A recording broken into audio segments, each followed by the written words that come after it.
জয় হিন্দ বন্ধুরা, যারা আমরা হোয়াটসঅ্যাপ ব্যবহার করি আমরা জানি হোয়াটসঅ্যাপ আমাদের কতটা সাহায্য করে এবং এর প্রাইভেসি কতটা ভালো, যার কারণে বর্তমান গোটা ভারতে প্রায় 40 কোটিরও বেশি মানুষ হোয়াটসঅ্যাপ ব্যবহার করে। তবে বন্ধুরা, গত 24শে এপ্রিল হোয়াটসঅ্যাপ দিল্লি হাইকোর্টকে জানিয়েছে ভারত সরকারের করা 2021 সালের আইটি রুলের সাথে তারা একদম একমত নয়।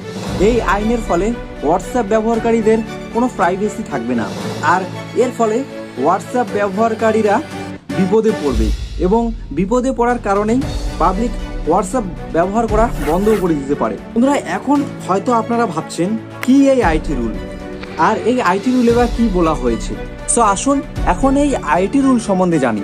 বন্ধুরা, আইটি রুল হচ্ছে সেই নিয়ম যে নিয়মের মাধ্যমে হোয়াটসঅ্যাপ ব্যবহার করে যারা অপরাধ সম্বন্ধ কার্য চালিয়ে যায় তাদের চ্যাট সরকার চাইলেই হোয়াটসঅ্যাপকে দিতে হবে, যেটা হোয়াটসঅ্যাপের নিয়মের একদম বাইরে। আর এমনটা হলে হোয়াটসঅ্যাপে প্রতিদিন কোটি কোটি SMS করে মানুষ, সেই চ্যাটগুলিকে স্টোর করে রাখতে হবে হোয়াটসঅ্যাপের, এবং তাদের প্রতিনিয়ত মানুষের করা চ্যাট পড়তে হবে। এটা কিন্তু বন্ধুরা আগে হোয়াটসঅ্যাপ করতো না। হোয়াটসঅ্যাপের পলিসির বাইরে হওয়ার কারণেই হোয়াটসঅ্যাপ 2024-এর 24শে এপ্রিল দিল্লি হাইকোর্টকে সরাসরি জানিয়ে দিয়েছে এরকমটা হলে তারা ভারত ছেড়ে চলে যাবে। বন্ধুরা, এখন প্রশ্ন এসে দাঁড়ায়, যদি এমনটা হয় তাহলে সব মানুষের করা পার্সোনাল চ্যাট সরকার চাইলেই দেখতে পারে।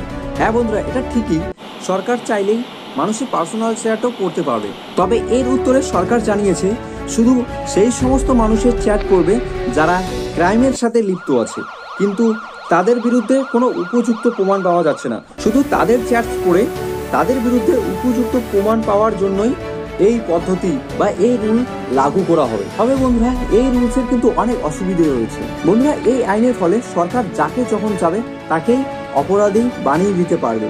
বিশেষ করে যারা বিরোধী পার্টি করে, যারা বিরোধী পার্টি করে সরকারের বিরুদ্ধে কথা বলে, সেই সমস্ত মানুষের সব থেকে বেশি চাপ হয়ে যাবে, এবং যে সাংবাদিকগুলি সরকারের বিরুদ্ধে কথা বলবে তাদেরও খুব চাপ হয়ে যাবে। এমনটা হলে আমাদেরও অবস্থা চীন আর উত্তর কোরিয়ার মতো হয়ে যাবে, যেখানে সরকারের বিরুদ্ধে কিছুই বলা যাবে না। তো বন্ধুরা, ভিডিওটি এই পর্যন্ত রেখেছি।